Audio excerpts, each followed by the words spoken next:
মার্কিন B-2 বোমারু বিমান অংশ নিয়েছে। নাম প্রকাশ না করার শর্তে রয়টার্সকে এই তথ্য জানান একজন মার্কিন কর্মকর্তা। এছাড়া নিউ ইয়র্ক টাইমসকেও একজন মার্কিন কর্মকর্তা জানিয়েছেন, এই হামলায় অন্তত 6টি B-2 বোমারু বিমান অংশ নেয়। বিমানগুলো থেকে মাটির গভীরে অবস্থিত ফোর্দো পারমাণবিক স্থাপনার উপর আধা ডজন 30,000 পাউন্ড ওজনের বাংকার বাস্টার বোমা ফেলা হয়েছে। এছাড়া নাতাঞ্জ ও ইস্পাহানের পারমাণবিক স্থাপনায় নৌবাহিনীর সাবমেরিন থেকে ছোড়া হয়েছে 30টি টমাহক ক্রুজ ক্ষেপণাস্ত্র TLAM। ওই কর্মকর্তা আরও বলেন, একটি B-2 বিমান থেকে নাতাঞ্জেও 2টি বাংকার বাস্টার বোমা ফেলা হয়েছে। হামলার পর ট্রাম্প ঘোষণা দেন, মার্কিন সামরিক বাহিনী ইরানে প্রধান 3 পারমাণবিক স্থাপনায় অত্যন্ত সফল হামলা চালিয়েছে।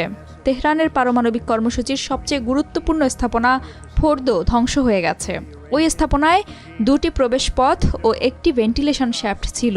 ধারণা করা হচ্ছে সেখান দিয়েই ম্যাসিভ অর্ডিন্যান্স পেনিট্রেটর বা MOP বোমাগুলোকে ভেতরে প্রবেশ করানো হয়।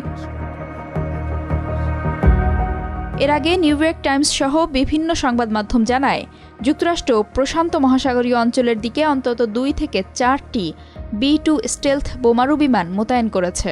ইরানের পর্বতের নিচে অবস্থিত অত্যন্ত সুরক্ষিত ফোর্দো পারমাণবিক স্থাপনা ধ্বংস করতে সক্ষম বোমা বহন করতে পারে এসব বিমান। মার্কিন এনসাইক্লোপিডিয়া ব্রিটানিকা বলছে, B-2 মার্কিন দূরপাল্লার স্টিলথ বোমারু বিমান। 1993 সালে প্রথম এটিকে মার্কিন বিমান বাহিনীতে সরবরাহ করা হয়েছিল। এটি নির্মাণ এবং রক্ষণাবেক্ষণ করার দায়িত্বে রয়েছে নর্থরপ গ্রুম্যান কর্পোরেশন। ছোট আকৃতির বিমানটি অভ্যন্তরীণভাবে প্রায় 40,000 পাউন্ড বা 18,000 কেজি অস্ত্র বহন করতে পারে। বোমারু বিমানটি মাত্র 2 জন ক্রু, পাইলট এবং মিশন কমান্ডার উড়াতে সক্ষম।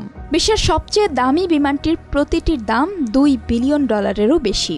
এর রয়েছে এমন গোপন সামরিক প্রযুক্তি যা যানবাহন বা